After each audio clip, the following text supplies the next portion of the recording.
All right, so we're moving forward with defining religion. And I know it says on the screen right now handout, but this is now part of the workbook. All right, so going back to our workbook. Now, if you do not have the textbook at this point, remember that is okay. The textbook is required once we get to tribal religions. But mentioned in the textbook and mentioned earlier in the workbook, generally speaking, religious studies wasn't really seen as a academic field or discipline prior to the 18th century. Theology focused primarily on Christianity, though Jewish and Islamic theology had its place. So when we start looking at what were some of the official, the scholarly definitions of religion, we have numerous people we can pull from. So what appears here are just a handful of definitions. So Houston Smith, religion is the human relationship to a realm that is invisible and powerful and good. These three qualities combined.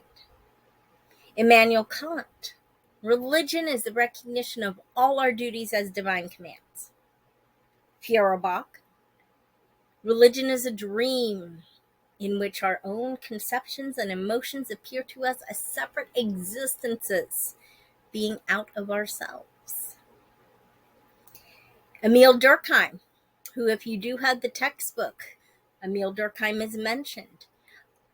A unified system of beliefs and practices relative to sacred things, that is to say, things set apart or forbidden. Beliefs and practices which unite into one single moral community called, for example, a church, all those who adhere to them. Or religion is only the sentiment inspired by the group in its members, but projected outside of the consciousness that experiences them and objectified. William James. The very fact that they are so many and so different from one another is enough to prove that the word religion cannot stand for any single principle or essence, but is rather a collective name. The feelings, acts, and experiences of individual men in their solitude so far as they apprehend themselves to stand in relationship to whatever they may consider divine or sacred. Rudolf Otto, religion is that which grows out of and gives expression to experience of the holy in its various aspects. John Dewey, the religious is any activity pursued on behalf of an ideal and against obstacles and in spite of threats of personal loss because of its general and enduring value. Paul Tillich, religion is the state of being grasped by an ultimate concern, a concern which qualifies all other concerns as preliminary and which itself contains the answer to the question of the meaning of life. Bradley, religion usually has to do with a man's relationship to the unseen world, to the world of spirits, demons, and gods. A second element common to all religions is the term salvation. All religions seek to help man find meaning in a universe which all too often appears to be hostile to his interests. The word salvation means basically health. It means one is saved from disaster, fear, hunger, a meaningless life. It means one is saved for hope, love, security, and the fulfillment of purpose.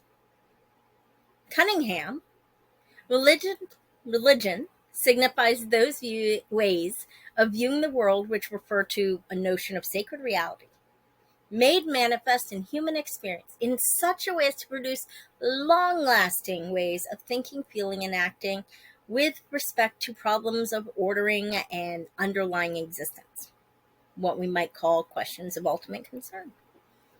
Ernest Becker, culture itself is sacred, since it is the religion that assures in some way the perpetuation of its members.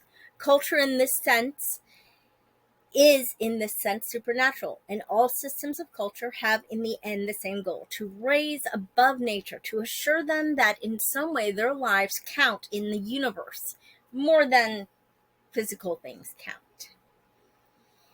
Karl Marx, Religion is the sigh of the oppressed creature, a protest against real suffering. It is the opium of the people, the illusionary sun which revolves around man for as long as he does not evolve around himself.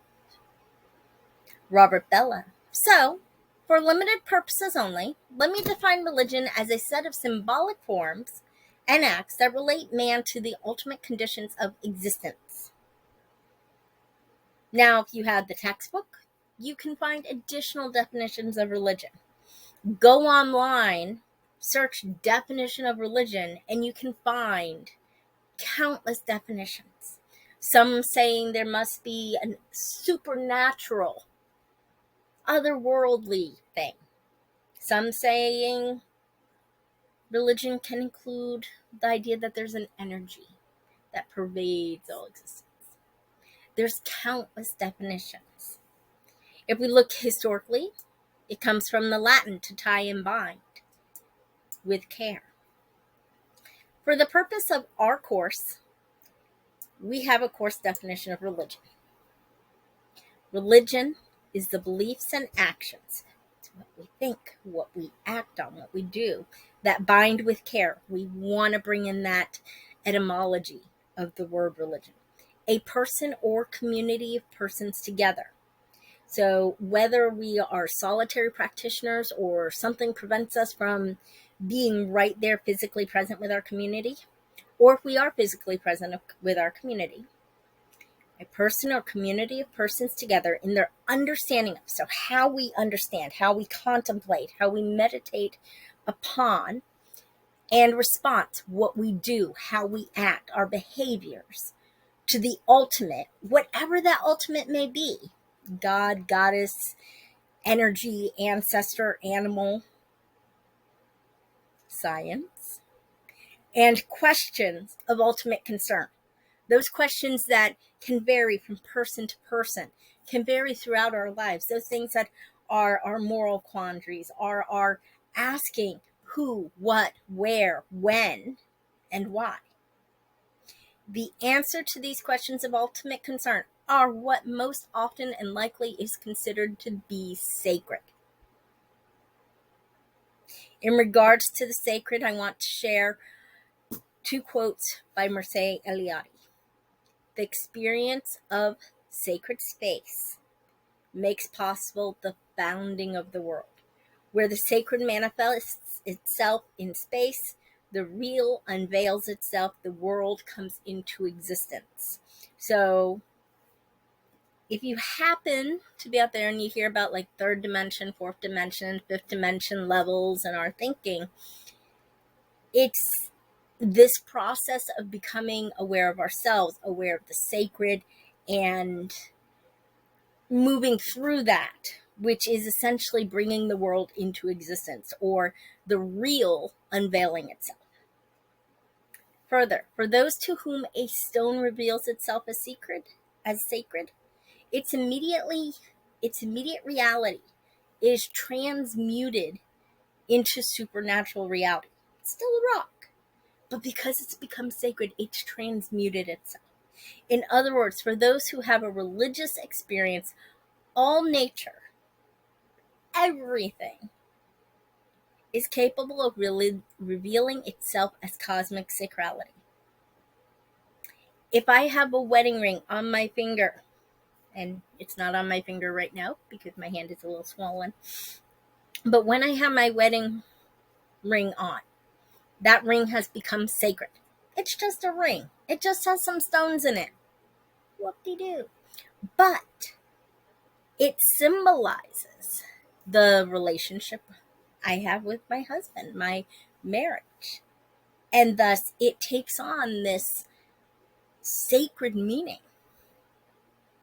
All right.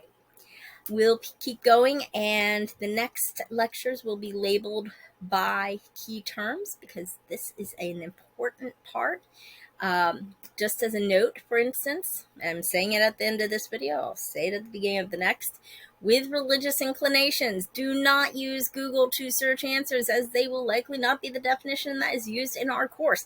In fact, don't even use the textbook for this. You must use lecture for these 4 terms. You will not get full credit for key terms if these are not correctly defined.